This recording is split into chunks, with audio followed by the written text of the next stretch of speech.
আমার না এইসব কথা বলতে কেমন লজ্জা করে ভাই, সত্যি। কয় যদি চেক করে তাহলে ও জায়গা তো আর আমি কিছু কর। আমার একটা কথা মনে পড়িছে, কব না? থাক, কব না, কইলে ভালো হয়। কথাটা বেশি ভালো না। ওর গল্প টল্প ওরা কবে, আমি আনে গল্পর দিন আছে নাকি আমার? তাও দুই একটা করতে হবে, কব না তো তোমরা আবার কবানের রস শুকিয়ে গেছে।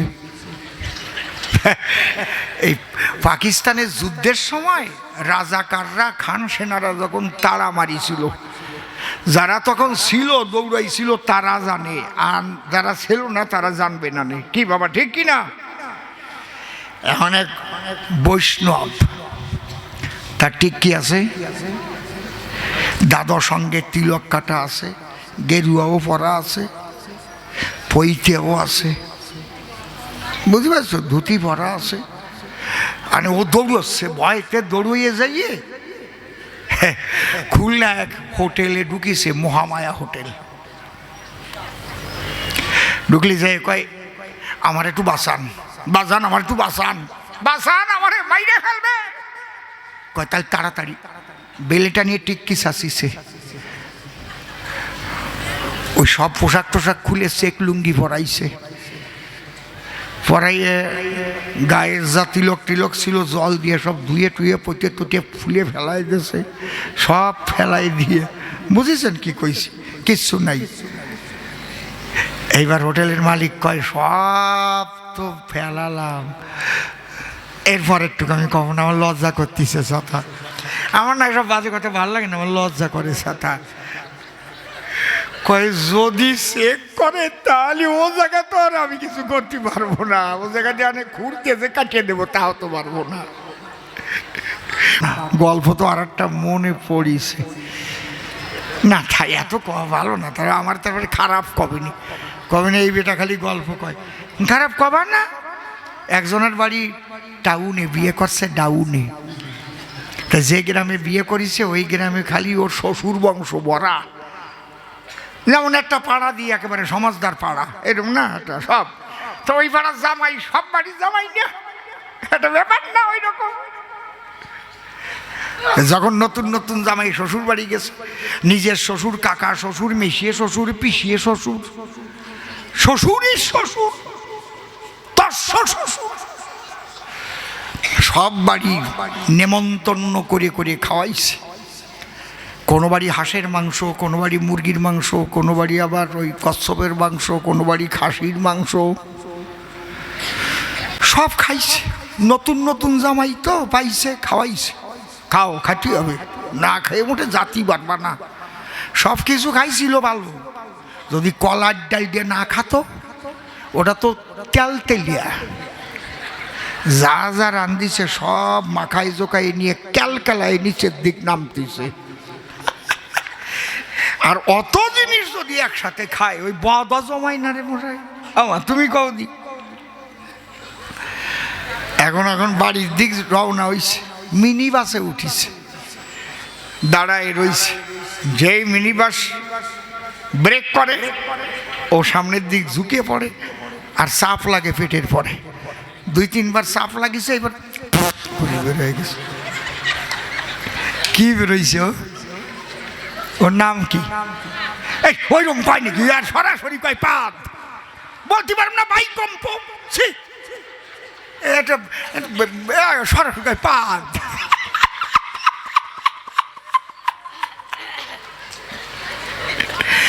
আমার না এইসব কথা বলতে কেমন লজ্জা করে ভাই, সত্যি। এখন এইরকম দুর্গন্ধ বেরোইছে। এক ভদ্রলোক পাশের থেকে কয়, দাদা কাজটা কেরা করতেছেন, ভালো হচ্ছে না, নামিয়ে যান দাদা, ভাড়ার টাকা আমি দিয়ে দেবানি। ও ভাবতেছে ভালো হচ্ছে না যখন, তাহলে একটু চাপিয়ে ধরি, পুরোপুরি চাপিয়ে ধরিছে। চাপলে কি হবে, অবলা জাত একটু ভাগপালি তো সরিয়ে যায়।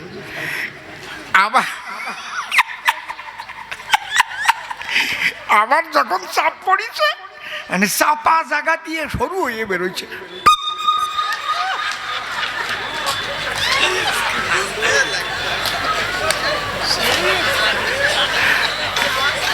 শব্দের পরিবর্তন হলেও গন্ধের তো পরিবর্তন হয় নাই।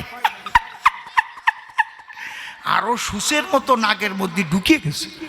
ওই ভদ্রলোক কয়, দাদা কাজটা ভালো হচ্ছে না, কিন্তু থাকা যাচ্ছে না বাসে, আপনি নামিয়ে যান দাদা, কেটা করতেছেন, ভালো হচ্ছে না। ও ভাবতেছে এবারও ভালো হয় নাই, যখন আর একটু ভালো করে দেই, আরো চাপিয়ে ধরিছে। এইবার আবার যখন ব্রেক কষিছে, এইবার বেরোচ্ছে, বেশি চাপিয়ে ধরিছে, অবলা জাত বেরোবেই। যেটুক যা ফাঁকা আছে পুরো তো আঠা দিয়ে লাগিয়ে যায় নাই, যে ফেভিকল দিয়ে লাগাই তুইছে, বুঝেছ? এইবার আবার ওই লোকটা চেকিয়ে গেছে। এই এতবার বলতেছি কাজটা ভালো হচ্ছে না, কে করতেছে কাজটা, করতেছে কে? ও কয় আমি করেছি, তোমার কথায় 3 বার চেষ্টা করেছি, তাও বলতেছো ভালো হচ্ছে না, এর চাইতে ভালো আমি আর পারবো না, যদি ভালো চাও নিজে পাইয়ে নাও, আমি আর পারবো না।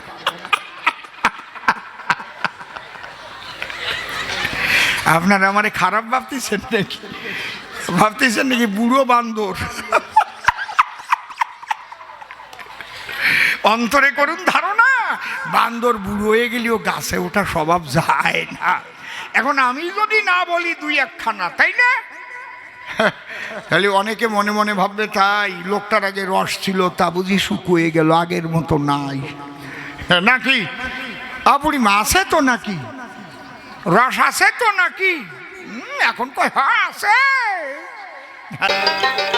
মা গান্ধারী কৃষ্ণের কাছে প্রশ্ন করেছে, কৃষ্ণ আমার এই দুঃখের কালে তুমি কৃষ্ণ নন্দলালে কেন এসে কুটিল হাসি দিলে?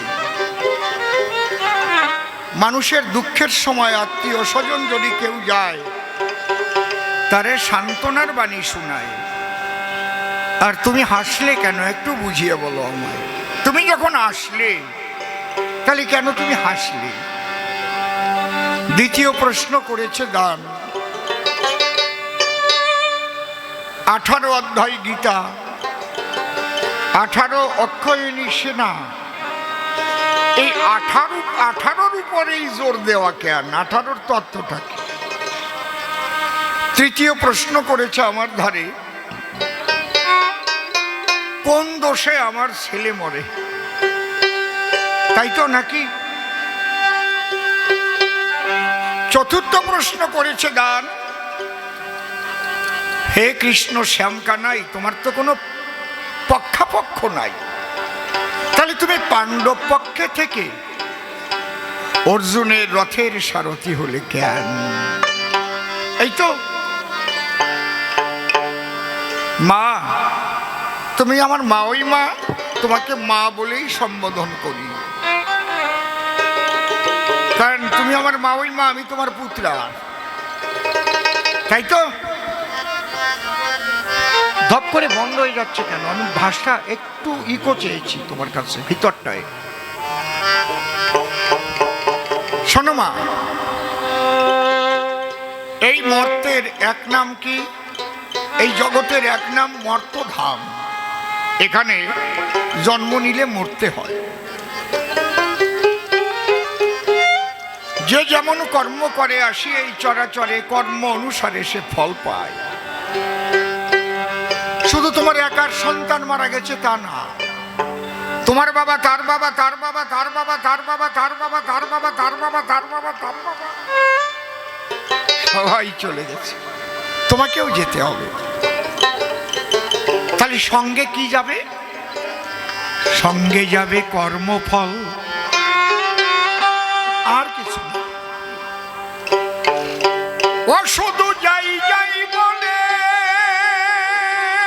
উঠেছে রোল,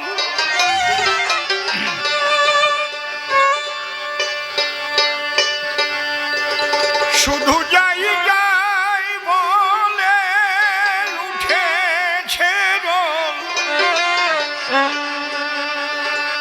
আকাশ বাতাস ধনিয়া ধনিয়া,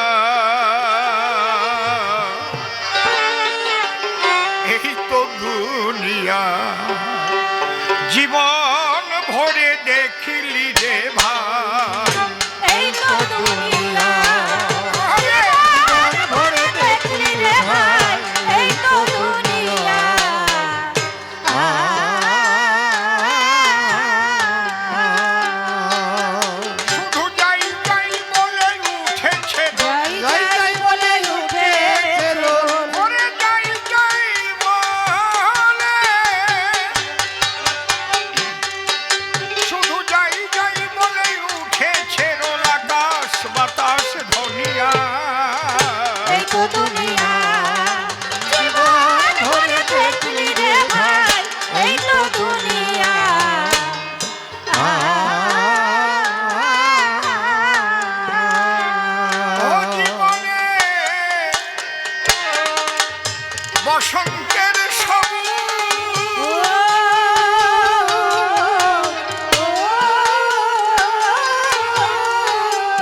হলো না তোর বুঝ, হলো না তোর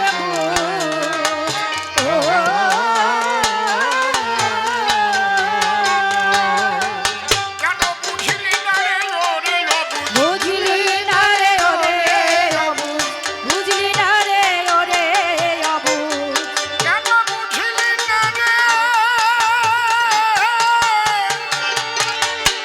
বুঝলি না রে ওরে অবুঝ, সব দেখিয়া আর শুনিয়া এই তো দুনিয়া জীবন ভরে দেখলি রে ভাই, এই তো দুনিয়া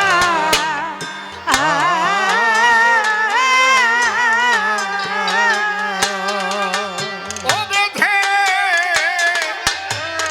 ভাঙন কুলে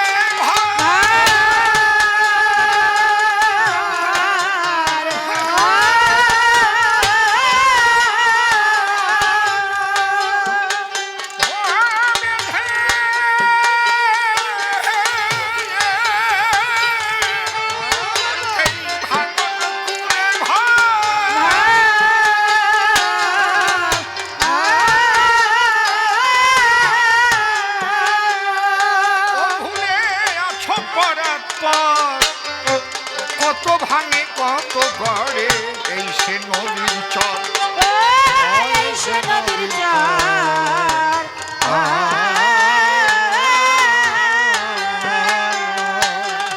তবু জড়াইয়ে আছো তার ভিতর, জড়ায়ে আছো তার ভিতর, জড়াইয়ে আছো তার ভিতর, মায়াতে জাল বুনিয়া এই তো দুনিয়া জীবন ভরে দেখলি রে ভাই, এই তো দুনিয়া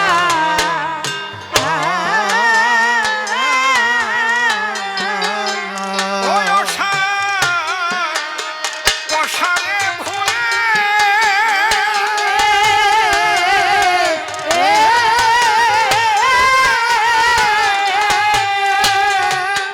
ওই আশার বাসা তার মূলে, দুয়ারে দেওয়া ঘরের কপাট দিলি না খুলে, ও দিলি না খুলে,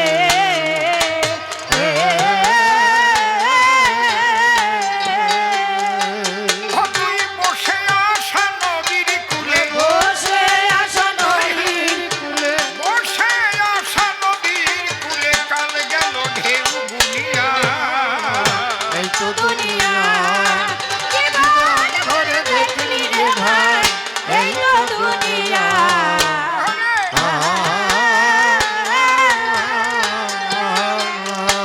থেকে মায়া মত্ত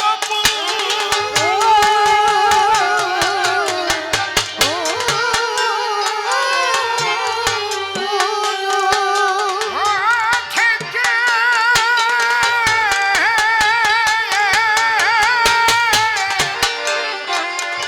এই মায়া মত্ত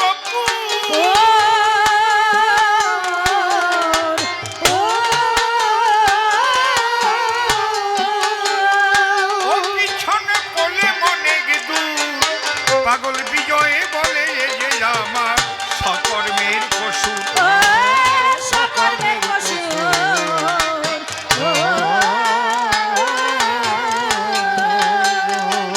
উঠল কত কালে হারানো সুর, কত কালের হারানো সুর, ওরে কত কালে হারানো সুর, এই মরমে গুনগুনিয়া এই তো দুনিয়া জয় জয় রাধা কৃষ্ণ পুরাণ, হরি হরি বল হরি বল। ভরে দেখলি রে ভাই, এই তো দুনিয়া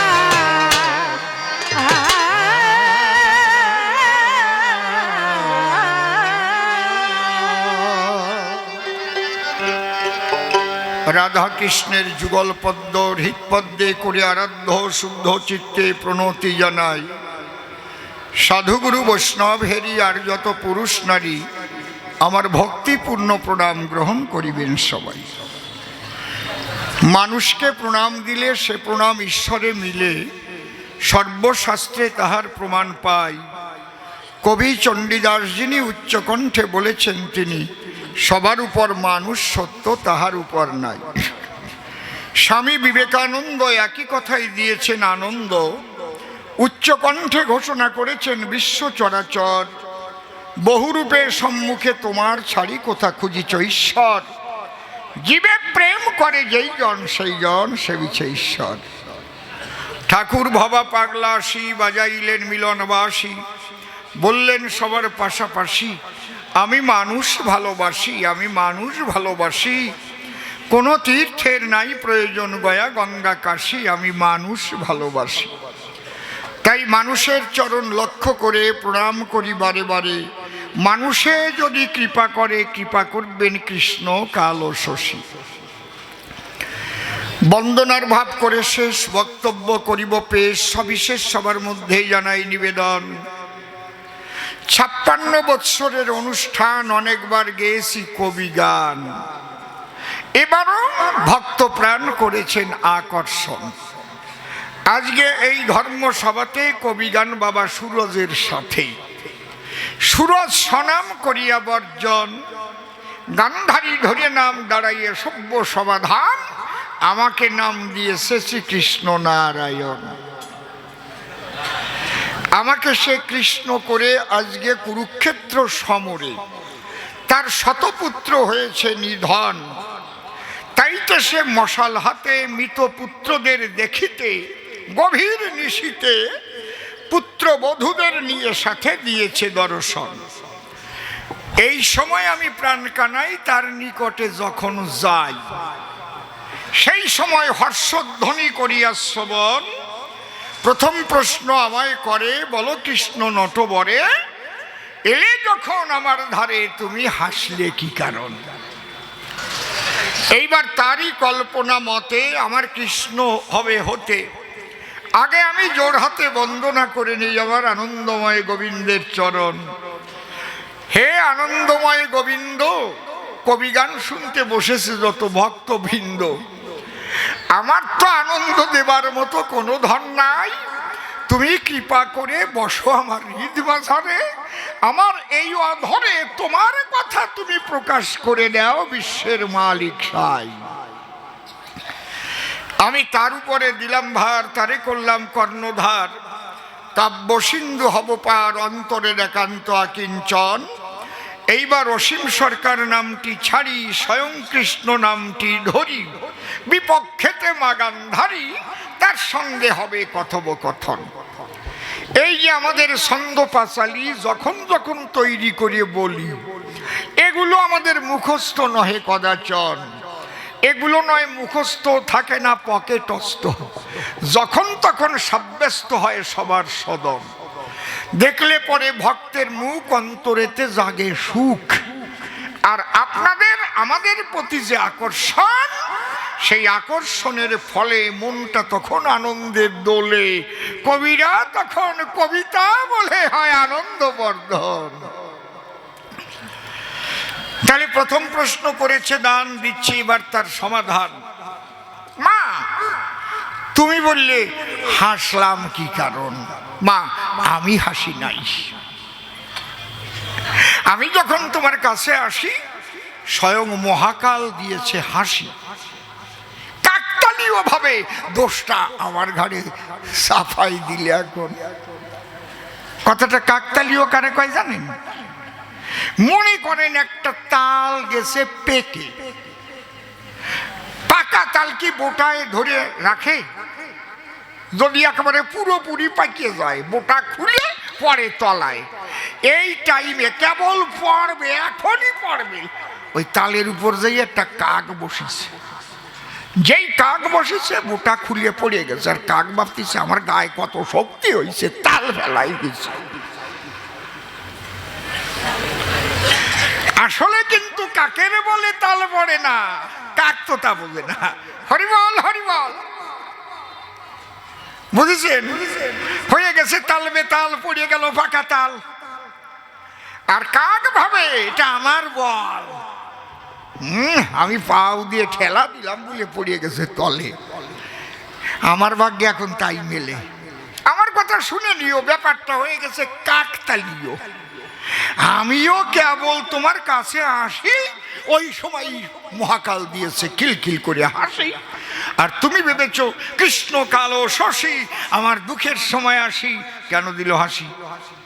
এইবার শোনো, মানো আর না মানো, কারণ তুমি যে মানবানে আমার তা বিশ্বাস হয় না। আমারে মানলি তোমার এই অবস্থা অত না, বুঝলে? দেখো মা, মহাকাল হাসে কি কারণ, সেইটুকু এবার বলার প্রয়োজন। আজকে তোমার কাছে ছেলে মরে মশাল তুমি হাতে ধরে মৃত পুত্র দেখবার তরে কুরুক্ষেত্রে দিলে দর্শন, মহাকাল কেন হাসে একটু বলি তোমার পাশে, মন দিয়ে তুমি করিও শ্রবণ। কাল আছে কয় প্রকার? কাল কয় প্রকার? বাহ মা বলিস 3 প্রকার, যাকে ইংলিশে কি বলে? টেন্স। আপনারই তো সবার চাইতে ভালো সেন্স, শুনি আগে আগেই করছে, ভালোই তো। একজন তো কবি, হ্যাঁ ভালো তো। 3 প্রকার আছে টেন্স কালের নির্ণয়, পাস্ট প্রেজেন্ট ফিউচার তার পরিচয়। পাস্টেতে অতীতকাল হয়ে গেছে যাহা, প্রেজেন্টেতে বর্তমান ভুলো না কো তাহা, ফিউচারে ভবিষ্যৎ আগামীতে হবে, টেন্সের বিবরণেই জেনে রেখো সবে। প্রত্যেক টেন্সের ফর্ম আছে 4টি প্রকার, ভুলিলে বিপদ ভারিয়ে দেরি আকার। Indefinite continuous perfect sorry, perfect continuous নিয়ে 4 প্রকার ধরি। 3 গুণে 4 কত কি হলো ভাবিয়া, টেন্সের 12 ফর্ম শেখো মন দিয়া। অত দূর আমার যাওয়ার আর দরকার নাই, এই পর্যন্ত থামিয়ে যাই, তারপরে অনেক আছে। তাহলে কাল যখন 3 প্রকার, কাণ্ড বড় চমৎকার, অতীতকাল, বর্তমানকাল, ভবিষ্যৎকাল। এই কাল কালাকাল মহাকাল সমস্ত কালের খবর রাখে যে, মহাকাল হলো সেই মহাকাল মহেশ্বর। বসে শোনেন নারী নর, যিনি প্রলয়ের কর্তা বলে আমরা জানি সর্বজন। মাগো, আজকে কেন দিল হাসি তোমার কাছে প্রকাশী? তুমি কি পরের দুঃখ দেখে কোনোদিন হেসেছিলে কিনা? একটু করো তো স্মরণ। মানুষ যখন শক্তি পায়, বংশের শক্তি, দলের শক্তি, গায়ের বলের শক্তি যখন বেশি পায়, অন্যায় কর্ম করলেও সেই সময় বুঝতে পারে নাকি বসায় যে ভবিষ্যতে আমার কিছু আবার অতি পারে। বুঝেছেন ব্যাপারটা? যেদিন তোমার পুত্র দুর্যোধন আদেশ দিয়েছিল, দুঃশাসন আমার কথা শোন, দ্রৌপদীর কেশ করে আকর্ষণ খোলা রাজসভায় নিয়ে আসবি এখন, অন্তরে আমার আছে ভাবো, ওকে উলঙ্গিনী করে আমার উরুতে বসাবো, লজ্জা পাবে ওই পাণ্ডবগণ। সেদিন তোমার ছেলে দুঃশাসন দ্রৌপদীর কেশ যখন করতে গেল আকর্ষণ, দ্রৌপদী দৌড়ে গিয়ে তখন পড়ল তোমার দরজায়, ভাসিয়ে 2 চোখের জলে কেঁদে কেঁদে দ্রৌপদী বলে, তুমি আমার শাশুড়ি মা, রক্ষা করো আমায়, আমি তো তোমার ঘরের নারী, তুমি আমার শাশুড়ি, ছাড়িয়ে 2 নয়ন বাড়ি। কেঁদে কেঁদে কয়, মাগো তোমার ছেলে ধরিয়ে আমাকে শুলে আজ খোলা রাত সবাই কাপড় খুলে উলঙ্গিনী করতে চায়, তুমি রক্ষা করো বাবায়। সেদিন কি করেছিলে একটু মনে করিয়ে দেখো। এ সময় তুমি ভেবেছিলে তাই তোমার মতো ভাগ্যবতী জগতে কেউ নাই, তুমি শত পুত্রের মাতা, এমন ভাগ্যকে পাবে কোথা? বুঝলে না দ্রৌপদীর মনের ব্যথা, কে কি করেছে তা দিয়ে দরকার নাই, একটা নারী আর তুমিও নারী, সেই নারী এলো তোমার বরাবরই। সে যখন চেয়েছে আশ্রয়, তার কাজটা কি? আশ্রয় দেওয়া উচিত কিনা আপনারা বলুন মশাই? তুমি মেরে দিলে দরজার খিল, ভাবলে না দ্রৌপদীর কি মুশকিল? খিল খিল করে সেদিন হেসেছিলে, করহ স্মরণ। মহাকাল চিন্তা করে, সি সি সি সি সি, এও কি হতে পারে একটা নারীর বিপদ কালে? সে আশ্রয় চেতে তার চরণ তলে আশ্রয় না দিয়ে খিলখিল করে হাসে কি কারণ? অন্তরে আছে ভাবো, তোমার কোনো বিপদ এলে সেদিন আমি হেসে বুঝাবো কেমন লাগে দিলে। এই জন্যে মরে গেছে তোমার ছেলে, এই সময় মহাকালে এসে তোমার স্থলে খিল খিল খিল খিল করে হাসি দিয়ে আজ তোমার বেদনা বেশি করে আরো জাগায়। দেখো কেমন লাগে এ সময়। বুঝিস? আমার দলে এক জামাই ছিল, একদিন দাঁতে ঝিল পড়িয়া, বাতের মধ্যে ঝিল ছিল, টাটাস করে ঝিল পড়ি এক দাঁতটা ভাঙিয়ে গেছে। আর একজন বাসিয়ালা ছিল কাকা, উনি হাসতে হাসতে আর নাচে না। জামাই কয় আজকে আমার দাঁত ভাঙিয়ে গেছে, তুমি হাসতেছ, তোমার দাঁত যেদিন ভাঙবে না সেদিন আমিও হাসপানে। বসে শোনেন নারী নড়ে, তার কয়েকদিন পরে আচার খেয়ে মস খাইয়াছি তুই পরে কয় কেমন ঠেকতেছে, কেমন ঠেকতেছে, সেই দিন হাসতে গিয়া। ব্যাপারটা বুঝেছেন তো? তাহলে মানুষ যদি শক্তি পায় ভবিষ্যৎ সে ভুলে যায়। বর্তমানে অন্যায় কর্মে সে করে সাধন। এই জন্যে ভবিষ্যৎ চিন্তা করে যারা জগতে কর্ম করে মহাকাল হাসে না তার ধারে। মা আমার দোষ তুমি দাও কি কারণ? আমি নির্দোষী কালো শশী, তোমার কাছে আমি আসি একটি শান্তির বারতা দেব, এই আমার বোনেরা কিঞ্চন। আমি হাসতে আসবো, আমার কি মা মরা দায়টা কিছু নাকি? আমি হাসবো, আমার হাসার জায়গা আছে না আরো কত? তোমার দ্বারা এসে হাসবো কেন? আমি যে কি জন্যে আসলাম তা তো শুনলেও না। আমি এসেছিলাম এই কারণে, মা তুমি তো অনেক জ্ঞানী এ ভুবনে, শত বৎসর পূর্বের খবর তোমার আছে স্মরণ। মাগো অন্তর দিয়ে দেখো ভেবে, জন্ম নিলে মরতে হবে, কে কোথাও অমর রবে। শান্ত করো মন, যারা চলে গেছে তারা তো স্বর্গে পৌঁছেছে, কারণ আমাকে তারা করেছে দর্শন। আমি আসলাম তো ওই কারণে, তোমার একটু শোক ও সন্তপ্ত পরাণে ওই ব্যথাটাকে একটু করতে অপনোদন। তা তো তুমি শুনলে না, আগেই আমারে দোষী বানাই ছেড়িয়ে দিলে, হাসলে কেন? মা তুমি তো জানো না, তোমার সন্তানরা যতই খারাপ হোক, যুদ্ধের সময় তাদের আমার দিকে ছিল চোখ। আমার সংবিধানে বলা রয়, যদি কেউ মরণকালে ভুলক্রমে আমার কোনো নাম মুখ দিয়ে বলে ফেলে অথবা আমাকে দর্শন করে দেহ ত্যাগ করে বসুধায়, অন্তরে দেখো ভেবে সে স্বর্গে চলে যাবে। তোমারে বুঝতি আসলাম এই সময়। মা তুমি কান্দে না, তোমার ছেলেরা স্বর্গে গেছে, তা শুনবে না, হাসলিয়া কেন? ভালো কথা কতি দেবে না, বুঝেছেন ব্যাপারটাকে? আমি যে বুঝবো ভালো কথা কব, আগে তে আমারে দোষী বানাই তুই সে উড়িয়ে, তা আমি ভালো কথা কব কি করি? তুমি যদি না শোনো তা বলবো না, কোন কায়দায় বলবো? আগে এই দোষী বানাইছে, মানে ওনার মনে প্রাণে কৃষ্ণ দোষী আগের থেকে হইয়াছে। যদি দোষী কাউকে মনে হয়, সে যত ভালো হোক না কেন তার দোষই চোখে পড়ে সব সময়। এক ভদ্রলোক আটে গেলি মাছ খাত, আটে যাবে 10 টাকার মাল আটা না কবে মান্যা খেয়ে পারে?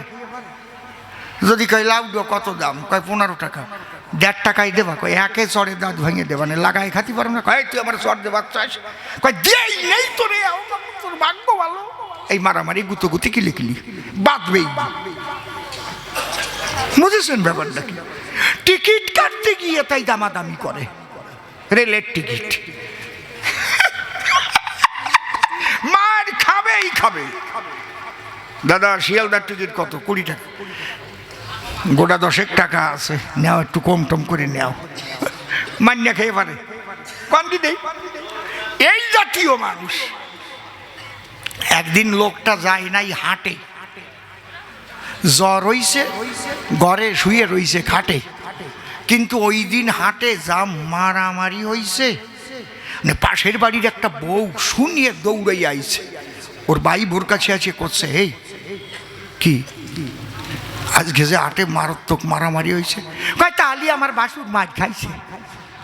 কয় না, তোর বাসুর যে তো দেখে আসলাম খাটের পরে শুয়ে রয়েছে। কই জানিস না, তাহলে মার খাইয়ে আসে শুয়েছে। হাটে মোটে যায় নাই, তাও দোষ পড়ে গেল রে ভাই। ও কয় দেখি আসলাম ঘরে শুয়ে আছে, কয় তাহলে মারি খাইয়ে আসে শুয়েছে। আমার অবস্থা তাই। আমি কৃষ্ণ কালো শশী কত ভালো কথা বলবার জন্য আসি। মা, তুমি মুছে ফেলো তোমার অশ্রু রাশি। জগতে চিরকালের জন্য কেউ থাকে নাই বসুধায়। অন্তরে দেখো ভেবে, জন্ম নিলে চলেই যেতে হবে, তবুও তোমার পুত্রেরা স্বর্গে গেছে জানিও সুনিশ্চয়। এইটুক শুনলি তবু তো একটু শান্তি পাবে নাকি? আমরা স্বর্গে যাবার জন্য কত রকমের ক্রিয়াকর্ম করি না? আমার বাবা যেন একটু স্বর্গে যায়, মা যেন একটু স্বর্গপ্রাপ্ত হয় নাকি? তো এই খবরটা দিতে আইছি। মিশামিশি আগেই কয় হাসিলে কেন না, ওই যে তা শুনে উনিও হাসতেছে, আর আমি হাসলি দোষ। বুঝেছেন ব্যাপারটা কি? প্রথম প্রশ্নের জবাব দিয়ে গেলাম তারে বুঝাইয়া, দেখি এরপরে সে আসিয়া কোন কোন কথা কয়। একটা প্রশ্ন করেছে দান, ওহে কৃষ্ণ ভগবান, শোনোয়া, তুমি পক্ষপাত দোষে দুষ্ট হইলে কেন? মা, আমি কোথায় কবে কখন বলেছি আমি নিরপেক্ষ? এই প্রমাণটা আগে তোমার কাছে চাই। বলো কোথায় আছে এই সংবিধান? নিরপেক্ষ ভগবান কোথায় পেয়েছ? অর্জুনের ধারে আমি নিজের অধরে করেছি বর্ণন। কি? যদা যদা হি ধর্মস্য গ্লানির্ভবতি ভারত অভ্যুত্থানাম অধর্মস্য তদাত্মানাম সৃজাম্যহম পরিত্রাণায় সাধুনাং বিনাশায় চ দুষ্কৃতাং ধর্ম সংস্থাপনার্থায় সম্ভবামি যুগে যুগে। কন এটা কি নিরপেক্ষ কথা? আমি কৃষ্ণ জগৎপাতা আসি কি জন্য? করিতে ধর্ম সংস্থাপন, আর সাধুদের করিতে পরিত্রাণ আমি আসি ভগবান। তাহলে অসাধু আর অধর্মের বিরুদ্ধে আমি আছি সর্বক্ষণ। তাহলে আমি কি করিয়া নিরপেক্ষ হলাম? কি করিয়া? উনি কোক প্রশ্নটা তো করো, ঠিক পাইয়া তো করো না। ওমা আপনাদের বলতেছি না, কিন্তু শত হলিও তো আপনারা না, কিন্তু দানদারি একটু বোধ বরাদ্দ নিয়ে প্রশ্ন করবো না? বলে তুমি কৃষ্ণ কমলাক্ষ, তুমি হলে নিরপেক্ষ, পক্ষ কেন করলে সমর্থন? না না, আমি কৃষ্ণ কমলাক্ষী, চিরকাল ভক্তের পক্ষে থাকি, ধর্মের পক্ষই আমি করেছি সমর্থন। আমার কাছে বলো দেখি, আমি অধর্মের পক্ষে থাকি নাকি? অধর্মের পক্ষ তোমার পুত্র দুর্যোধন। এইবার করো মন দিয়ে শ্রবণ। অধার্মিক যারা গুরুজনদের কথা শোনে না, তারা বুঝতে পারছেন, বাড়ি বেয়ারা সব দিন। যারা অধার্মিক হবে, গুরুজনদের অসম্মান করবে, সে নিজেই হাম্মাতুব্বর হয়ে যাবে। চুপ করো, আমার জ্ঞান দিতে আসে না তো। বুঝেছো ব্যাপারটা কি? আর গাড্ডায় পড়বে। এই জন্যে আমাদের বুড়ো বুড়ি যারা একটা কথা বলতো, তারা লঘু গুরু যে না মানে পরাণ যায় তার হেক্সা টানে। ওরে মাইরি কইয়ে দিয়েছে একদম, সেই ছোটকালের কথা, বুঝলে? লঘু গুরু যে না মানে পরাণ যায় তার হেক্সা টানে। আমা কহি তোমার সন্নিধানে। পাণ্ডবেরা 13 বৎসর করিয়া পূরণ, যখন হস্তিনা এসে দিল দর্শন, পাশা খেলায় চুক্তি ছিল, আপনারাও জানেন ভালো। হেরে যাবে যে পক্ষ বনবাসে করিবে গমন। খুলে বলি, সবাপাস 12 বছর হবে বনবাস, আর 1 বছর অজ্ঞাতবাসে থাকবে বিলক্ষণ। এই 13 বছর যদি কাটাইয়া আসতে পারে অর্ধেক রাজত্ব তাদের দিতে হবে ফিরে। তাহলে পাণ্ডবেরা 13 বছর পরে তাদের ঘটল পুনরাগমন। যুধিষ্ঠির ডেকে বলে, আমারই এ স্থলে হে কৃষ্ণ নীলদলে, কি বলবো তোমার ঠাই। এতদিন বনে ছিলাম, শুনো তুমি বাঁকাশ্যাম, আমাদের আর ওই রাজ্য ঐশ্বর্যের মোহ নাই। তবে আমরা তো 5টা ভাই, যদি 5খানা গ্রাম আমরা পাই, অন্তরে আছে ভাবো, তাই নিয়ে এই কয়েকদিন জগতে কাটাইয়ে যাব। তুমি গিয়ে বলো দুর্যোধনের ঠাই। এর চাইতে ভালো কথা আর হয়? ওরা অর্ধেক রাজত্ব পায়, সেখানে কি বলল, 5খানা গ্রাম হলেই ওদের হয়। সেই বার্তা আমি নিয়ে তখন কৃষ্ণ প্রাণ কালিয়া দুর্যোধনের সভায় গিয়ে হইলাম উদয়। দুর্যোধন আমাকে দেখে অমনি বলে ডেকে, কি হেতু এলে তুমি বিয়াই মহাশয়? উনি আবার আমার বিয়াই হয়। গাই বিয়ানে বিয়াই না, খাঁটি বিয়াই। ওনার মেয়েকে বিয়ে করেছে আমার ছেলে। ওনার মেয়ের নাম লক্ষণা, আমার ছেলের নাম শাম্ব। ভাবিয়েন না যে গাই বিয়ানো বিয়াই। একজন পদ দিয়ে যাচ্ছে, হঠাৎ আর একজন ডাক দিয়ে কয়, বিয়াই মশাই ভালো আছেন? কয়, আমি তো এখনো বিয়াই করি নাই। আমি কি করি হলাম বিয়াই? কয়, আপনাকে গাই আমাকে পালানে আসে বিয়ে হয়েছিল, সেই গাই বিয়ানো বিয়াই। ওই রকম বিয়াই না, ছোট্ট ছোট্ট হাসির কথা। আমাকে দেখে দুর্যোধন বলে ডেকে, বিয়াই মশাই কি হেতু তুমি এলে একবার একটু বলো খিলে। আমি বললাম, পাণ্ডবরা তো এসেছে হস্তিনায়। জানো তো? বল, জানি। তাই যুধিষ্ঠির আমাকে দূত করে পাঠিয়েছে তোমার ধারে। পাশা খেলার চুক্তি অনুসারে তারা তো অর্ধেক রাজ্য ফিরে পায়। যুধিষ্ঠির বলেছে, তাই আমাদের অর্ধেক রাজ্যের দরকার নাই, 5খানা গ্রাম হলেই হয়। সেদিন তোমার ছেলে কি বলেছিল খেয়াল করে দেখো। বলেছিল, শুনো কৃষ্ণ নীলপদ্মে, বিনা যুদ্ধে সুচাগ্র মেদিনী দিতে আমার নাহি অভিপ্রায়। অন্তরে করি ধারণা, বিনা যুদ্ধে সুচাগ্র মেদিনী দেব না। আমি কৃষ্ণকে শোনা বুঝাইলাম, তাই বেয়াই মশাই এই কথাটা ভালো নয়। আমার কাছে বলো দেখি, ভাইয়ে ভাইয়ে যুদ্ধে করা ভালো নাকি? এতে হবে রক্তক্ষয়, এতে ঘটবে জীবন হানি। এ কথা আমরা সবাই জানি। শান্তির বার্তা দিতে, তোমাদের হিতে আমি জগৎ পিতে এসেছি হেথায়, দিয়ে দাও। ওই যে লঘু গুরু যে না মানে, পরাণ যায় তার হেক্সা টানে। দুর্যোধন তখন ক্রোধ ভরে ডাক দিয়ে বলে পাত্র মিত্রগণের ধারে, এই পাণ্ডবদের দালালি করবার তরে কৃষ্ণচন্দ্র এসেছে হেথায়, তোরা কথা মান, মোটা পাটের দড়িয়ান বেঁধে কারাগারে নিক্ষেপ করে সময়ে আমারে বাঁধবে পাটের দড়ি দিয়ে। আমার কাছে বলুন দেখি, ভগবান কৃষ্ণ কখনো দড়িতে বাঁধা পড়ে নাকি? হ্যাঁ, বাঁধা পড়ে। কিসে পড়ে? যদি প্রেমের রজ্জ তৈরি হয় কারো ভিতরে, একমাত্র প্রেম দড়িতে বাঁধা পড়ে। স্বয়ং কানাই পাটের দড়ি দিয়ে তাকে বাঁধার সাধ্য ত্রিজগতে কারো নাই। যখন বলল নিয়ে আয় দড়ি, বাজে গেল দৌড় দড়ি। একজন দড়ি এনে দুর্যোধনের হাতে করিল অর্পণ। অমনি দুর্যোধন সাথে সাথে এলো আমাকে বান্ধিতে।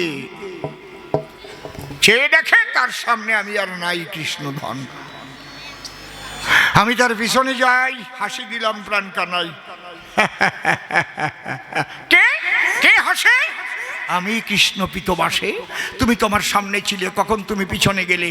আমি ডাক দিয়ে বললাম, অবিয়াই আমার নাম কানাই, কাহা আছি কাহা নাই, সর্বত্র আমার ঠাই। সামনে আছি, পিছনে আছি, ডাইনে আছি, বায়ে আছি, অর্ধে আছি, অধতে আছি, ঊর্ধ্বে আছি, সব জায়গায় আমি আছি। কি এত বড় কথা?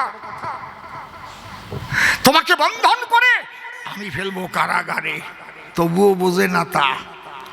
আবার যখন বানতে এলো হঠাৎ তখন দেখতে পেল চারিদিকে হলো কৃষ্ণময়, ডাইনে কৃষ্ণ, বাই কৃষ্ণ, সামনে কৃষ্ণ, পিছনে কৃষ্ণ। দড়ি পরাবে কোন কৃষ্ণের গায়ে? যেটারে পরাতে যায় ওই কৃষ্ণ ওই কৃষ্ণের সঙ্গে বিলীন হয়ে যায়, নাই আর ফাঁকা জায়গা সেই জায়গায়। অন্তরে করুন ধারণা, তবু বলদ বোঝে না। কে এসে আমার পাশে 5খানা গ্রাম চায়, এ তো সহজ মানুষ নয়। বুঝলো কি? ও মা, তোমার দোষ, তোমার স্বামীর দোষ দিয়ে দরকার নাই। ছেলে জন্মাইছো কি তাই বলো তাই? এই যে মানুষের জাতো না, মানুষের জাতো না। আমি গেলাম তার ধরে মাত্র 5খানা গ্রাম চাইবার তরে, সে আমাকে বেঁধে রাখবে কারাগারে। তখন বলে এসেছিলাম, শুনো হে বিয়াই, আর তোমার রেহাই নাই।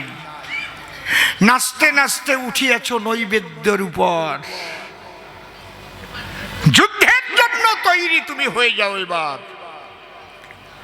যখন তুমি বললে নীল পদ্মে সুচাগ্র মেদিনী দেবে না বিনা যুদ্ধে, তর্বে ধর্ম আর অধর্মের যুদ্ধেও হইবে এবার। আমা দেখো, তুমি যে প্রশ্ন করলে যে ওই পক্ষে গেলিয়ে কেন, তবুও আমি টাইম দিয়েছিলাম ভগবান।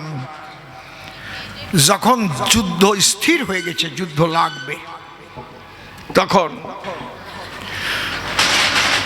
দুর্যোধন আসছে, অর্জুনও আসছে, তুমি কোন পক্ষে থাকবা? আমি দেখলাম দুইজনে একসাথে আসিয়া গেছে। আমি বললাম, শোনো, আজকে আমি রাত্রি শুয়ে থাকবো, ভোরবেলায় যার দেখা আগে পাবো আমি তার পক্ষে থাকবো। একটু কল খাটালাম, বসে শোনেন নারী নর, আমি কৃষ্ণ নটবর, সুন্দর একটা থাকার ঘর, ওই ঘরে শীত হয়ে আমি করিলাম শয়ন। আমি কৃষ্ণ কমলাক্ষী, মাথার কাছে একটা রত্ন সিংহাসন রাখি, আর পায়ের কাছে দিলাম একখান কুশাসন। শীত হয়ে শুয়ে নাক ডাকতেছি।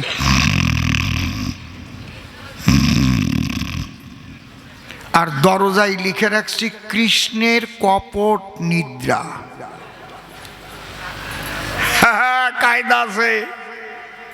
লিখলাম কেন? আমার কাছে বলুন দেখি, ভগবান ঘুমালে জগৎ থাকে নাকি? জীব যখন ঘুমাইয়ে পড়ে, ভগবান 21,620 বারে প্রাণবায়ু হয়ে যাতায়াত করে। এই জন্যই তো জীব আবার জাগরিত হয়। ভগবান যদি ঘুমাইয়ে পড়ে, সৃষ্টি থাকে না চরাচরে। এই জন্যে লিখে রাখলাম দ্বারে, কৃষ্ণের কপট নিদ্রা। যদি ওইটা দেখিয়ে ঠিক পায়, ওইটা দেখে যারা বুদ্ধিমান মানুষ, যাদের আছে জ্ঞান হুঁশ, বুঝবে যে আসলে ঘুমাই নাই। ঠিক কিনা? একদম। বলি, আপনাদের কাছাকাছি শীত হয়ে শুয়ে আছি, একেবারে ভোরবেলায় দুর্যোধন এসে দিয়েছে দর্শন।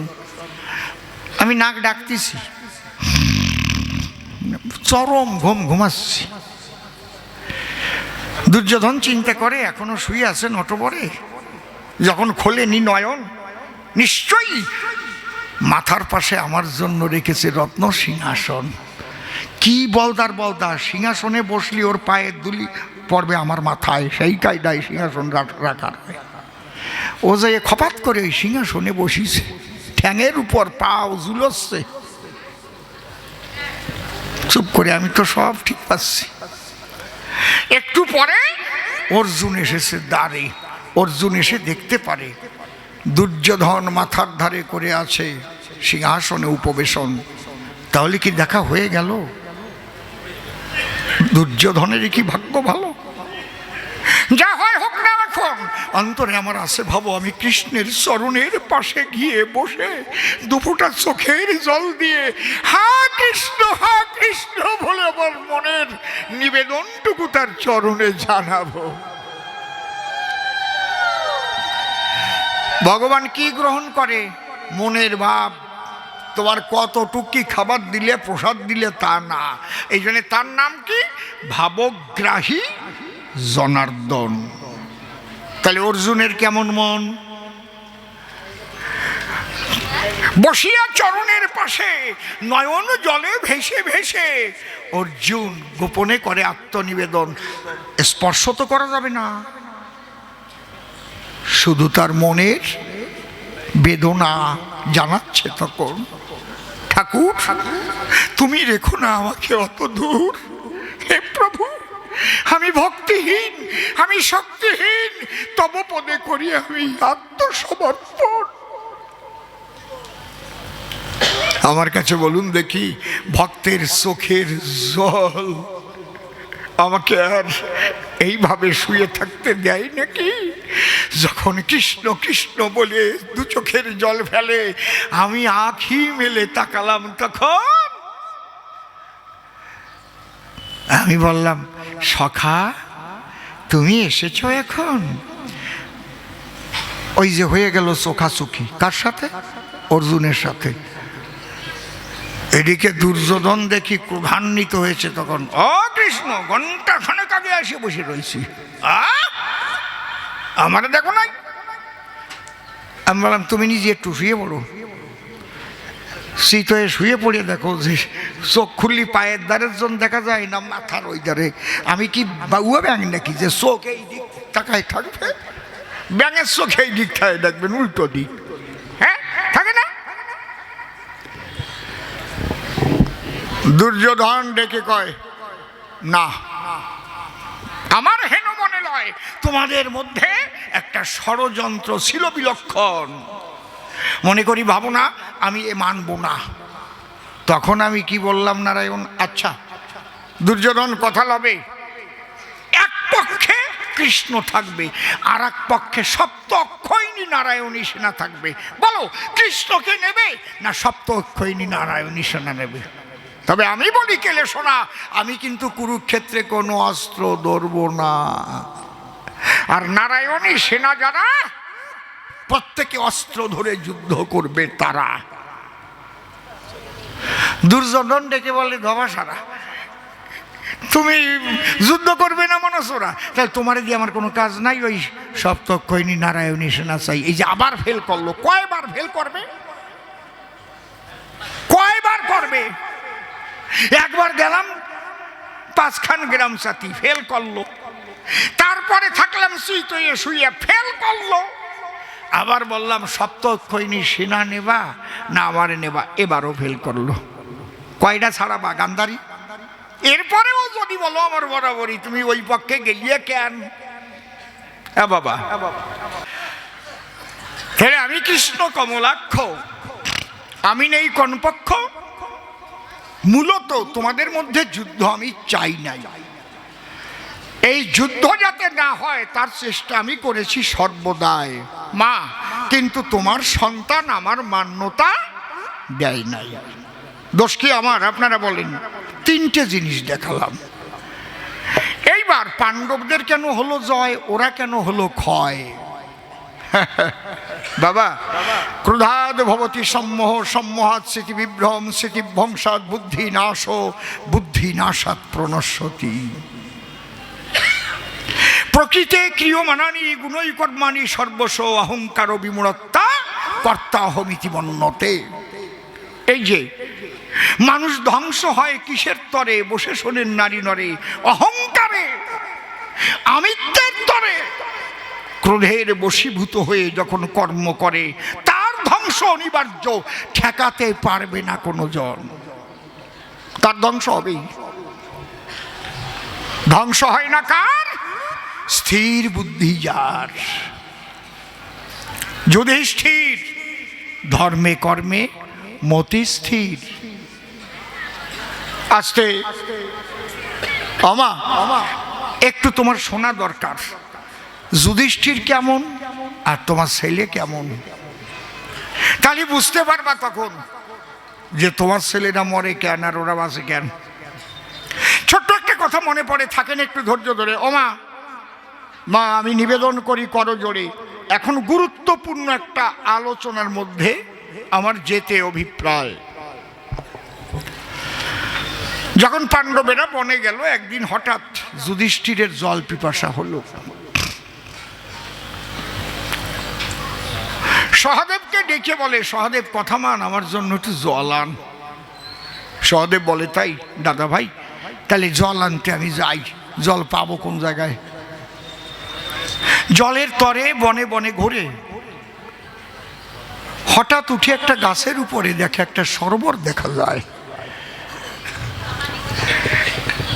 সরোবরের কূলে গেল, সেখানে একটা বক পাখি বসা ছিল।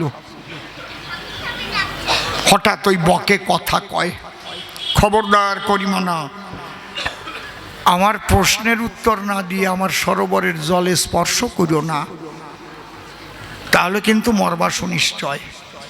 হ্যাঁ, বকে কথা কয়। সহদেব ডেকে কয়, কি প্রশ্ন করো তো আমায়?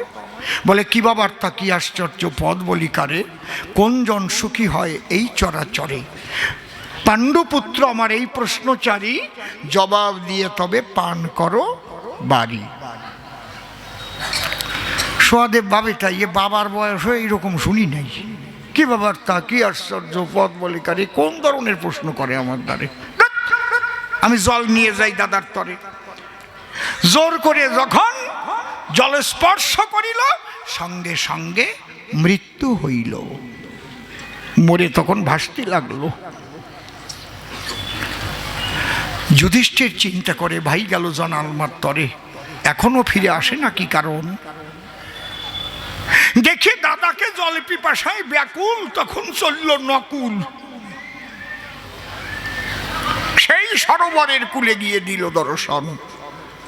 ঠিক একই অবস্থা নকুলের হলো। ওই রকম প্রশ্ন করলো, জোর করে জল স্পর্শ করলো, ও মরে ভাসতে লাগলো। তারপরে ভীম গেল, সেটাও মরল। অর্জুন গেল, অর্জুনেরও মৃত্যু হলো। 4 ভাই শেষ।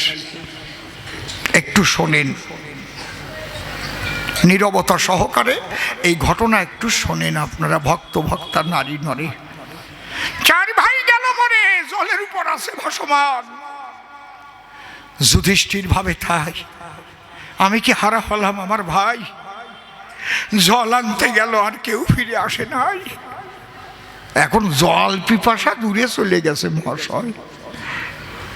ভাই ভাই বলে কান্না করে, ভাইয়ের তরে বনের ভিতরে ঘুরে, কোথায় আমার ভাই, কোথায় গিয়ে পাই? খুঁজতে খুঁজতে গেছে ওই সরোবরের পাড়ে। গিয়ে দেখে 4 ভ্রাতা মরিয়ে ভাসিছে ওই জলের উপরে। একই অবস্থা। পাড়ে বক বসা রয়। বক করে মানা, খবরদার এই জলে হাত দিয়ে না, তোমার তো নাই জানা।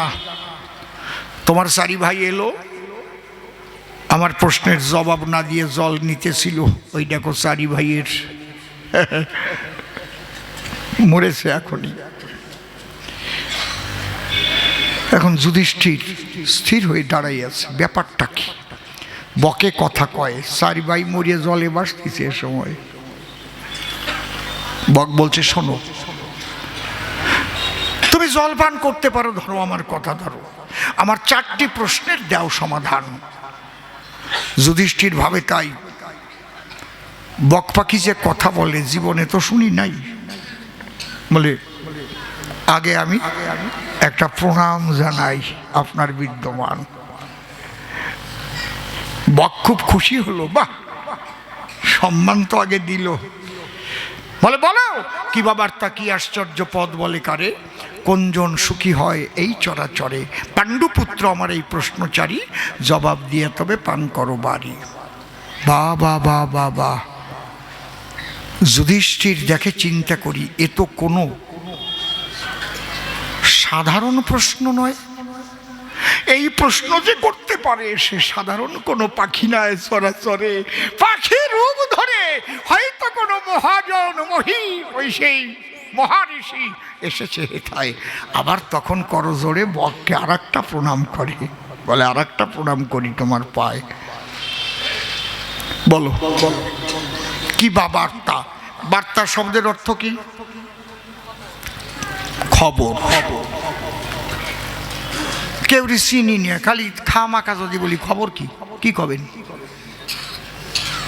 যদি জানা টানা থাকে যে উনি ওনার বাবাকে হসপিটালে রেখে আসছে, দাদা খবর কি?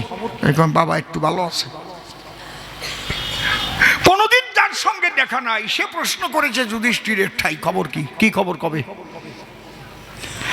যুধিষ্ঠির ভাবে মনে কোনো সাধারণ কারণে এই প্রশ্ন আমার সন্নিধানে করোনাই উত্থাপন, অন্তরে আমার আছে ভাবো জীবের আসা যাওয়ার খবরের কথা আমি তারে খবর করেছি, তাই মনে বলে শোনো কি ঘটন কারণ হলো মাস ঋতু হাতা।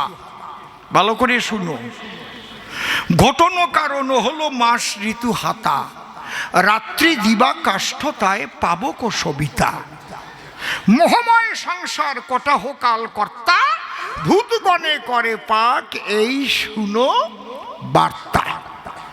বললেন নাকি বাঙাই দেব? বাঙাই দেব, খুব সুন্দর। ঘটন কারণ হলো মাস ঋতু হাতা, ঘটার জন্যে মাস এবং ঋতুকে হাতা তৈরি করা আছে। কি ঘটবে, কে ঘটবে, কোথায় রেখে ঘটবে? পাত্র চাই, কর্তা চাই, ঘুরতে হলে তাহলে জাল দিতে হবে, আগুন চাই, জ্বালানি চাই। একটু ভাবিয়ে দেখেন তাই কতগুলো জিনিস লাগবে। লাউ গাছে একটা লাউ যদি হয়, ওই লাউ দিয়ে মা যদি ঘন্ট রান্ডে দেয় তাহলে লাউ কুচকুচ করিয়ে কাটিয়ে কাটিয়ে তারপরে কড়াইয়ের মধ্যে দেয়, তাই তো?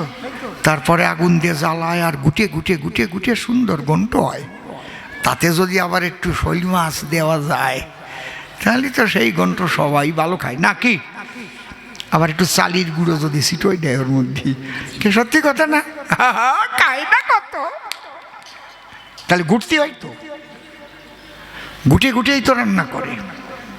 ঘটন কারণ হলো মাস ঋতু হাতা, এর মধ্যে লুকানো আছে কোন তত্ত্ব কথা? জীবের জীবন বারতা, জীবন দর্শনের কথা এর মধ্যে লুকানো রয়। বসে শোনেন নরনারী, আমরা যখন প্রথম জন্ম ধরি শিশু অবস্থায় কি হয়?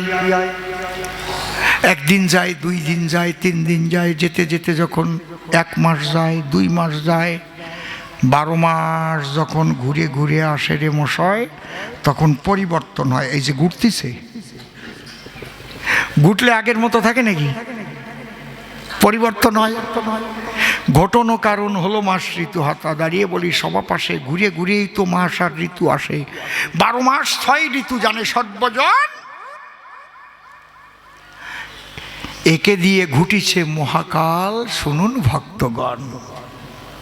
ঘটন কারণ হলো মাস ঋতু হাতা, রাত্রি দিবা কাষ্ঠ তাহে পাবক সবিতা। রাত দিন কাষ্ঠ করে সূর্যকে আগুন ধরে, আর মোহময় সংসার, এই সংসারের ভিতরে, সংসারটা হচ্ছে কটাহ। কটাহ মানে কি? কড়াই। কাল কর্তা, মহাকাল কর্তা হয়ে আমাদের পঞ্চভূতাত্মক দেহ সংসার কড়াইয়ের মধ্যে ফেলে দিয়ে মাস ঋতু হাতা দিয়ে ঘুটিয়ে ঘুটিয়ে আমাদের ঘটাচ্ছে পরিবর্তন।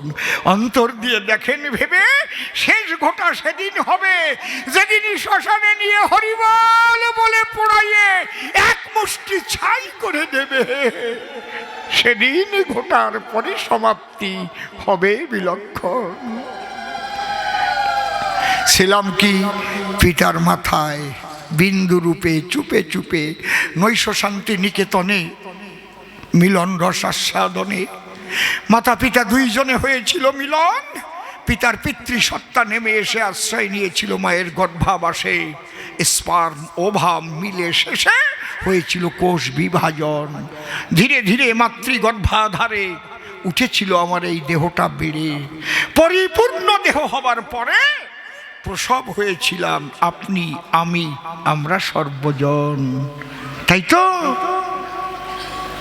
তারপরে মহাকাল গোটার দ্বারায় আমাদের একটু একটু একটু একটু একটু করে শেষ করে শ্মশানে মহাকাল পঞ্চে পঞ্চে করে দেয় লয়। ঘটনা কারণ হলো মাস ঋতু হাতা, রাত্রি দিবা কাষ্টতা হে পাবক সবিতা, মোহময় সংসার কটা হোকাল কর্তা, ভূতগণে করে পাক এই শোনো বার্তা। এই কথা শুনে বকের আনন্দ বাড়িল। চমৎকার চমৎকার জবাব তোমার হইল। প্রথম দিয়েছ তুমি ভালো সমাধান, দ্বিতীয় প্রশ্নের জবাব দাও মম বিদ্যমান।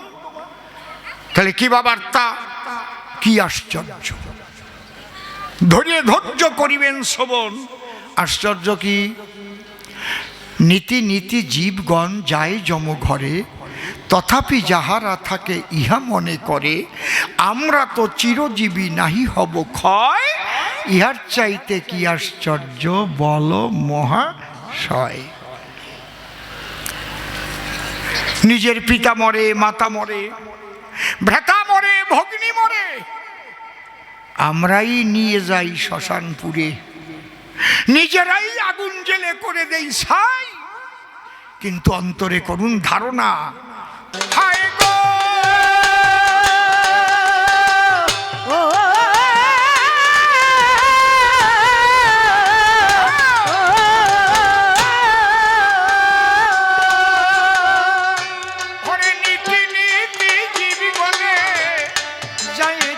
ঘরে, তথাপি যাহারা থাকে তারা ইহাই মনে করে, আমরা তো চিরজীবী নাহি হব ক্ষয়, ইহার চাইতে কি আশ্চর্য বল মহাশয়। দুইখানা প্রশ্নের জবাব ধর্মবগ যখন পেল, যুধিষ্ঠিরের জবাব শুনে তার আনন্দ বাড়িল। আরো দুখানা প্রশ্নই আছে, শোনেন নারী নরে, কৃষ্ণ কেন থাকে পাণ্ডবদেরই ধারে। কি বার্তা, কি আশ্চর্য, পদ বলে কারে, কোন পদ শ্রেষ্ঠ হবে জানিবারে চায়। সেই পথের কথা যুধিষ্ঠির এবারে শোনায়। আস্তে মায়েরা অন্য মনস্ক হলে কবিগান শুনে কখনো কিন্তু শান্তি পাবেন না, শুনলে পরে কবিগান বাড়ে কিন্তু অনেক জ্ঞান। এখান থেকে অনেক অজানা তথ্য আপনারা আহরণ করতে পারবেন। কোনো একটা কথা জীবনে ধরে নিলে জীবনের পরিবর্তন ঘটে যাবে। পথ কি, কোন পথ শ্রেষ্ঠ? যথ যথ আচরতি শ্রেষ্ঠ স্তত্র দেবে তরজন, সযৎ প্রমাণং কুরুতে লোকস্তদনুবর্ততে। মহাজ্ঞানী মহাজন যে পথে করে গমন হয়েছেন প্রাতঃস্মরণীয়, সেই পথ লক্ষ্য করে স্বীয় কীর্তি ধ্বজা ধরে আমরাও হব স্মরণীয় বরণীয়। মহাজনের প্রদত্ত পথ শ্রেষ্ঠ পথ হয়। যখন যুধিষ্ঠির এই কথা কয়, যত পথ জগতে আছে গো, ওই সাধুর মুখের মধুর বাণী, সেই পথকে শ্রেষ্ঠ বলে আমরা যেন জানি। বাবা বাবা বাবা বাবা, চমৎকার। সুখীকে কি বা বার্তা, কি আশ্চর্য। পদ বলে কারে, কোনজন সুখী হয়? বলে সুখী সেই কে অঋণী অপ্রবাসী, যেই জনে রয় যদ্যপি মধ্যাহ্নে সাকর্ণ খায়, সেই জন সুখী হয় এই চরাচরে। ধর্মবক প্রশ্নের জবাব দিলাম এবারে। অঋণী মানে কি? কারো কাছে কোনো দোকানে বাকি খাবো না, তাই কারো কাছের থেকে আওলাদ নেব না, ওই ঋণ না। যে পিতৃধনের দ্বারা এ দেহ গঠন হয়েছে, ওই যে 18 বলিছেন, মায়ের 4 বাবার 4 গুরুর দিয়ে 10। 18 মোকামের তত্ত্বে ফেরে মহারস। এই 18 তত্ত্বের মধ্যে গো দেহ তত্ত্ব ভরা রয়। এই জন্য এতবার 18 কহিলাম তোমায়। তাহলে যে মাতা পিতার সত্তা, মাতৃঋণ পিতৃঋণ ছোট, এই পিতৃধন যদি ব্যভিচারে নষ্ট হয়, সৃষ্টির জন্য নষ্ট হলে কোনো দোষ নাই। সন্তান হচ্ছে ঠিক আছে, কিন্তু সৃষ্টি ছাড়া ব্যভিচারে আরে পিতৃধন হলে ক্ষয়, তখন কিন্তু এই মানুষের ঋণী হয়ে যায়। আমি পিতার মাথায় দিলাম বাড়ি গো, মাকে দিলাম লাঞ্ছনা, আমার মতো অপরাধী জগতে কেউ না। তাহলে সবচেয়ে বড় ঋণীকে, যে কামের ঘরে অকাতরে ব্যভিচারে পিতৃধন নষ্ট করে।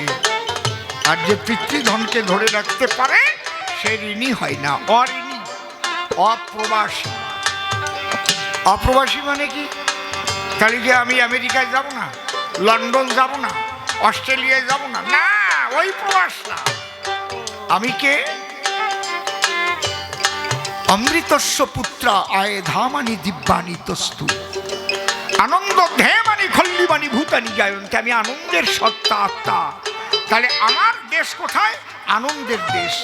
এমন কাজ যেন আমি করি না যাতে জীবনে নিরানন্দ এসে দাঁড়ায়, তখনই আমার প্রবাস। আমি এমন একটা পদ পেলাম, সেই পদের মর্যাদা না রেখে দুর্নীতিগ্রস্ত যখন আমি হব,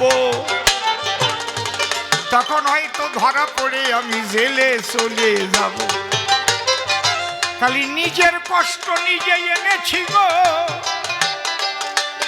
আমাকে সুখ দেবে আর কে? নিজের কর্ম ফলেই কিন্তু ওই জেলের মধ্যে ঢোকে। বুঝতে পারছেন? অঋণী, অপ্রবাসী। কারণ আমি আমার যে আনন্দের জগৎ, সৎ কাজ, সত্য কথা, আমি সেটা ঠিক রাখিনি, অসৎ হয়ে গেছি, তখন আমি প্রবাসে চলে গেছি। আর আমি কিন্তু আমার জায়গায় নাই। অঋণী অপ্রবাসী যেই জনে রয়, যদ্যপি মধ্যাহ্নে শাকন্য খায়, মধ্যাহ্নকাল জীবের যৌবন কাল, সংযম হতে হয়।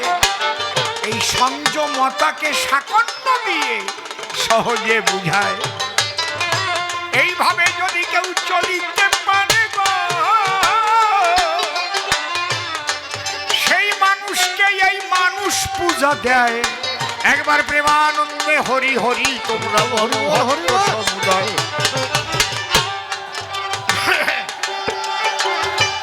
ধর্মবগ ডেকে বলে, বলি তব ঠাই, তোমার জবাবে খুশি হয়েছি, একটা কথা বলতে চাই। তোমার একটা ভাইকে বাঁচিয়ে নেবে, তুমি এবার ভেবে চিনতে কও, এই 4 ভাইয়ের মধ্যে তুমি কোন ভাইটাকে চাও? যুধিষ্ঠির বলে, এক ভাইকে দিলে তুমি সহদেবকে দাও। এই কথা শুনে ধর্মবক কহে, তুমি কেমন কথা কও? ধনুর্ধর অর্জুন, বলশালী ভীম, তারা তোমার সহোদর, তাদের তুমি চাইলে না, তুমি তোমার বিমাতার সন্তান সহদেবকে চাইলে। তখন যুধিষ্ঠির বলছিল, শোনো, আমার মায়ের 3টি সন্তান, আমি তবু একা আছি বেঁচে, আমি খালি হাতে কিভাবে যাব আমার মাতৃমায়ের কাছে? অন্তত সহদেবকে নিয়ে যদি গো দিতে পারি তাহার কোলে, তবুও আমায় একটু শান্তি পাবে তাহার দিলে। সাধু সাধু, তোমার মতো সাধু ধার্মিক আমি দেখি নাই। আমি বাঁচাইয়া দিতেছি তোমার মরা চার ভাই, চারি ভাইকে জ্যান্ত করিয়া ওই বট পাখি দিল একবার প্রেমানন্দে বদন ভরে হরি হরি হরি হরি। এইবার বকরূপ ছেড়ে দিয়ে স্বয়ং ধর্ম যিনি নিজের রূপ ধরে তখন দাঁড়াইলেন তিনি। বলে শুনো যুধিষ্ঠির পরীক্ষার তরে গো, আমি বকরূপ করেছিলাম ধারণ, পরীক্ষায় তুমি পাশ করেছো। শোনো দিয়ে মন, আজ থেকে তোমাকে ধর্মরাজ উপাধি আমি ধর্ম করিলাম অর্পণ। একবার প্রেমানন্দে হরি হরি বলো। সেই ধর্মের পক্ষে আমি থাকি গো, বলি তোমার ধারে অধর্মকে বিনাশ করিতে আমি আসি বারে বারে। তোমার পুত্র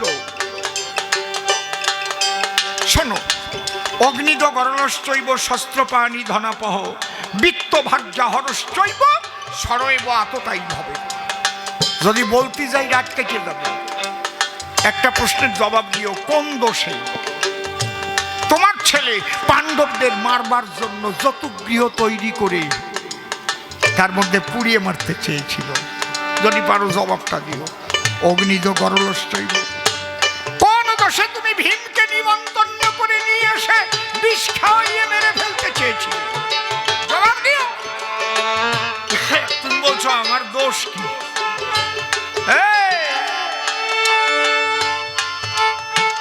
তুমি বলছো আমার কোন দোষে ছেলে মরে? তোমার সন্তানদের কোনোদিন তুমি শুভ বুদ্ধি দান করেছ? কোনদিন করেছ?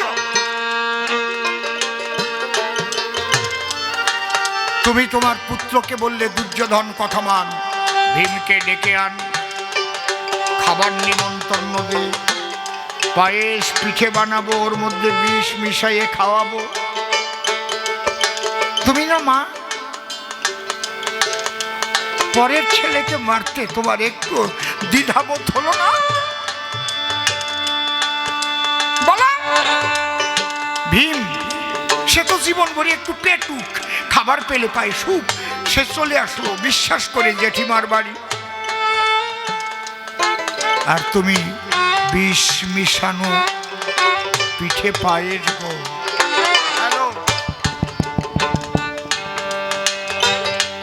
ভীমকে খেতে দিলে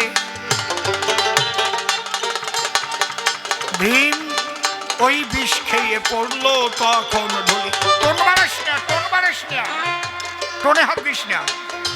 বলুন বিষ খেয়ে ঢলে পড়লো গো। ভীম অজ্ঞান হয়ে গেছে। এইবার গান্ধারী বলে দুর্যোধনের কাছে, এই দুর্যোধন এটা মরিছে, এর টানিয়ে জলে ফেলে দিয়ে এই ঘরে থাকলে পরে আমরা দুইজন হবো আসামি। মায়ের কথা শোনার পরে ভীমকে টেনে নিল, নদীর জলের মধ্যে যখন ফেলে দিল, ওখানে কালে কেউ তো সাপে ছিল গো। যখন আঘাত করল গায়ে বিষে বিষে, তখন বিষ হলো ক্ষয়। রাখে কৃষ্ণ মারেতে, শোনেন নারী নরে, কৃষ্ণ পদ ভক্তি থাকলে তাকে কে ধ্বংস করে?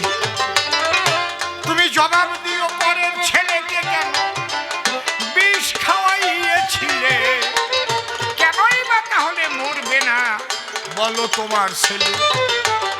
আরো তোমার অনেক জন্মের অনেক পাপ আছে, সেটা কলাম না। নগদ যেগুলো করিস সেইগুলো জবাব দাও। তোমার ছেলেরা পুড়িয়ে মারতে চেয়েছে, তুমি নিজে বিষ খাওয়ায় মারতে চেয়েছো। অগ্নিজ গরলশ্চৈব শস্ত্র পানি ধনাপহ বৃত্ত ভাজ্যা হরশ্চৈব সরৈব আততাই হবে। আর তুমি বলো আমি কেন ওই দলে গেলাম? ভেবে দেখো তাই, যে কারণে ধর্মের পক্ষে আমি যে কানাই। এইবার তুমি এসে বলো দেখি আমার দোষ কোথায়? বিশেষ একটা কথাই আছে, আমি এবার বলবো এ সভায়।